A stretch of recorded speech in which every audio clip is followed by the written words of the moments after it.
to lament over an economy which was not in crisis, and yet he told Ghanaians the economy was in crisis. The Minister for Finance also tried to do same, but however we all heard him alluding to the fact that this economy is a strong economy. You watched the hesitation when it came to announcing the growth figures. You also watched with hesitation by the minister when it came to the debt levels, the debt to GDP levels. The reality is that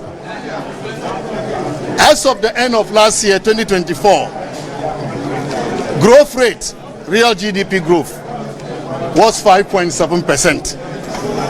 And this was released just yesterday by the Ghana Statistical Service, confirmed by the minister today. We took over from the end of 2016 with a growth rate of 3.4%. 3.4% against 5.7%.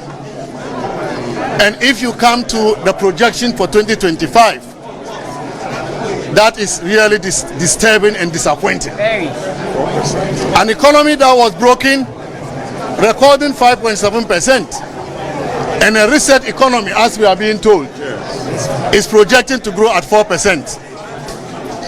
How can we say that this reset economy will be better than the economy that President Mahama said was criminally mismanaged and which grew at 5.7%? In terms of reserves, again, by the end of 2024, we left with the NDC government $8.9 billion of gross international reserves. And that was the equivalent of 4 months of import cover. The NDC handed over in 2016 with import cover of 3.5%. 2016, we left them with 4 months of import cover. In this year's budget, 2025, they are projecting to achieve 3 months of import cover, which is even worse than what they recorded in 2016. Are we moving forward or we are moving backward? So if a broken economy could leave 4 months of import cover, how come a reset economy is contemplating going back to 3 months of import cover? Ladies and gentlemen, the debt to GDP of Ghana, they have made all the noise about the MPP government excessively borrowing.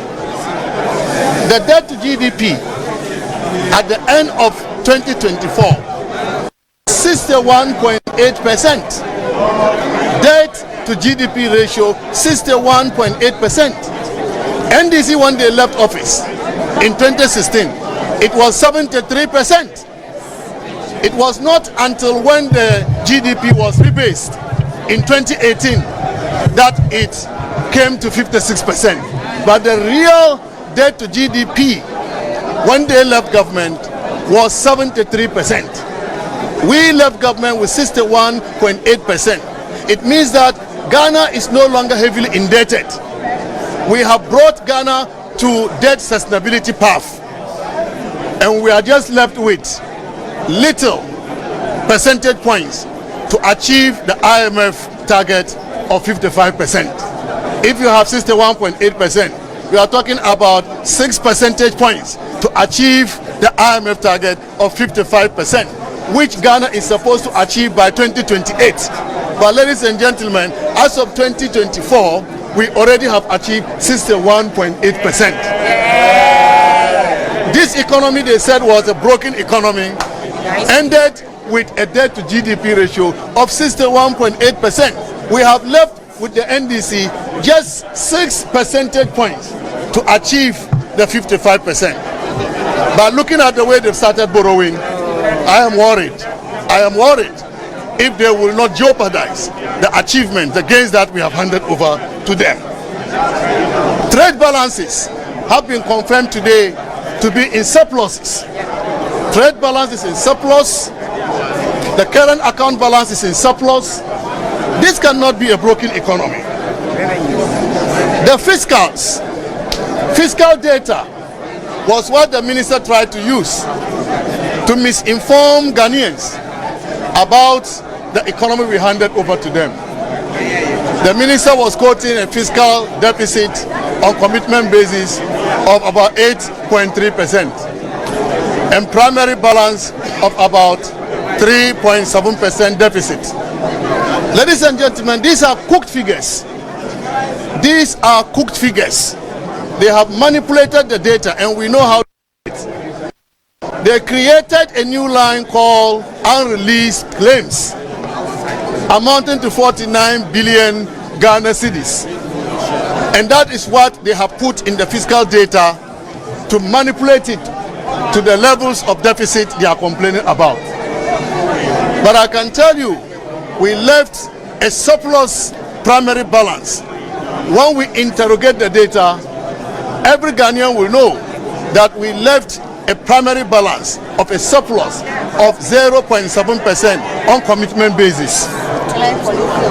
Ladies and gentlemen, they're talking about IMF, that we have breached the IMF program. I am so shocked that a Minister of Finance will be announcing the breach of the IMF program even before the IMF conducts the review. IMF is conducting the review in April. The Minister for Finance is already giving a judgment that we have breached the IMF program. This has never happened in the history of this country, that a minister will be happy for his country to breach when the IMF has not said so. And that should tell the Ghanaian the lamentation and the misinformation they are carrying out to the world.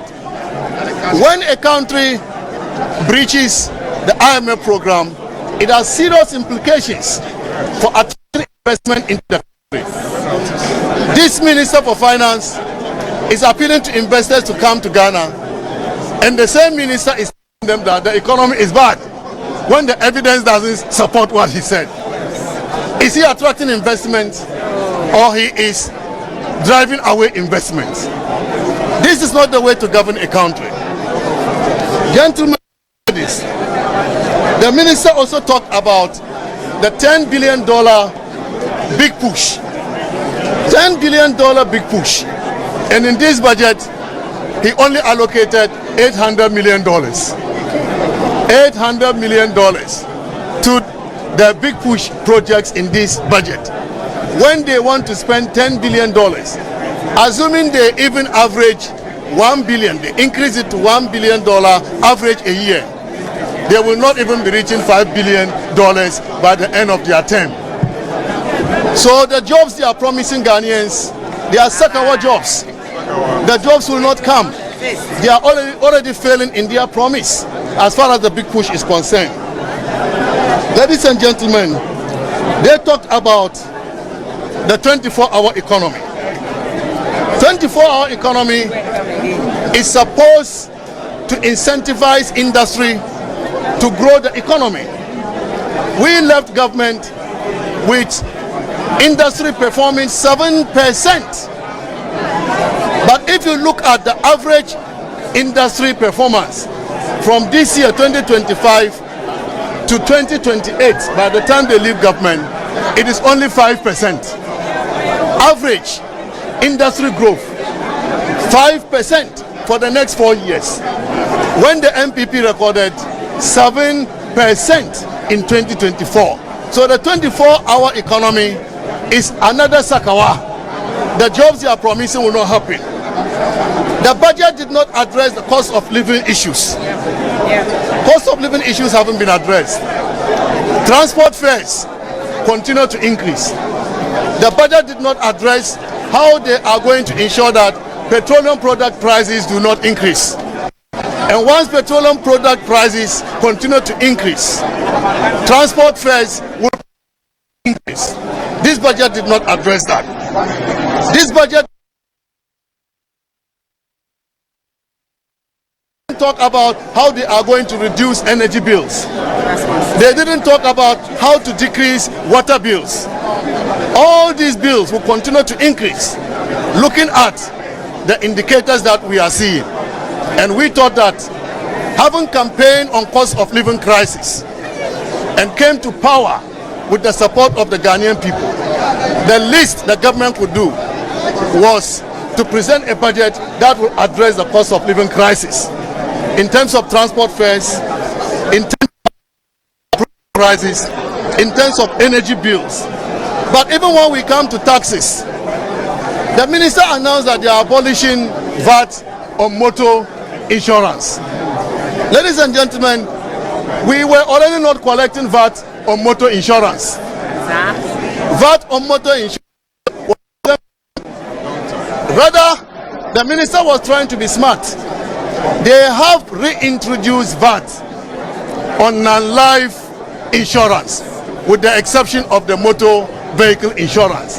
So all other insurance, given that the penetration of the insurance industry is just 1.1%, we are so shocked that the minister will reintroduce VAT on non-life insurance, except motor vehicle insurance. So let us not rejoice over the removal of these taxes, which we expected. What we did not expect was the reintroduction of VAT on insurance. They've also increased the growth and sustainability levy from 1% to 3% for the mining sector and extended the sunset period from 2025 to 2028. When you heard the minister talking about growth, he said that the growth was influenced by the extractives. That's a lie. And so, how can you tax a sector which is giving you growth? The sector that is giving you growth is the sector you want to go and tax. This is not good for industry. This is not good for economic growth. And this is not good for the development of our people. Ladies and gentlemen, betting tax that they said they have abolished. We never collected betting tax. We never implement the betting tax. So to come and tell Ghanaians that you have abolished something that was not implemented is to deceive the people of Ghana. My brothers and sisters, they are talking also about gold board. It's important I address this. The gold board, as you heard the minister talk about, is to be financed from the budget. The minister is allocating $279 million to the gold board. We have never funded the gold purchase program or gold for oil program from the budget. It's never happened. And so to fund the gold board from the budget, in our view, is just to put in money to be benefited by NDC cronies. It is to create loot and share. The Bank of Ghana was funding the gold for purchase program from a revolving fund, and therefore it did not affect the taxpayer. Now you have a gold board which is going to rely on the taxpayer. We think that this is create loot and share, and we will resist it. Let me also say that the women banking that they said they were going to set up, they have allocated a paltry sum of 50 million Ghana cedis, 51 million Ghana cedis, 51 million Ghana cedis, and the capital requirement is 400 million for banks to be set up. So what are you telling Ghanaian women? Even when you have your vice president being the first woman to occupy that position, we are throwing dust in the eyes of the Ghanaian people, particularly our women who really need all the support we can provide to them. Let me add also on free senior high school program. Free senior high school program is so important for Ghanaians. The NDC, as the minister said, indicated that there is no dedicated funding for free senior high school. That is not true. That is not true. The free senior high school program is funded from the goods and services component of ABFA. That is how we have funded free senior high school. Now he is deciding to uncap GET fund. with the view to using the uncapped amount to fund free senior high school. But GET Fund is for infrastructure. GET Fund is used for infrastructure. Free senior high school is mostly about goods and services. And this is why we applied the goods and services component of the ABFA to fund free senior high school program. Very soon, Ghanaians will see whether they can provide sustainable funding for free senior high school. These are all attempts to come back and tell Ghanaians that it's difficult to fund free senior high school, and therefore parents should pay. That is what they are trying to do. But we will expose them anytime they try to do this. Also, the Agenda 11 projects, we had a dedicated funding source for it. We were funding it with the CAPEX component of ABFA allocated to GIF. The minister is taking that money from GIF. He has indicated that GIF will no longer have that, which means that they will not 11 projects, and which means that the president does not intend to complete these projects, which are needed badly by our people in all the districts across the country. They are also talking about allocating some money for nurse allowance and teacher allowance. We thought he would have commended the MPP government. After they abolished nurse allowance and teacher allowance, we brought it in. They are continuing with it, and they are allocating money towards it, and they want to take credit for this. This cannot happen. If you recall, the Minister for Education said teacher training allowance was no longer going to be viable. But the Ghanaian people, led by we the mighty minority, we opposed them, we chastised them, we condemned that attempt to end teacher training allowance, and this is why they have chickened out. And instead of admitting to the Ghanaian people that they've gotten some sense from the mighty minority, they want to take credit for that. I thank you very much, but I want to assure you that this is just preliminary response. Tomorrow we have a major press conference to give a comprehensive response. It is not going to be for girls. It's all the Ghanaian people. Thank you very much. So this budget is called what? Ndada budget.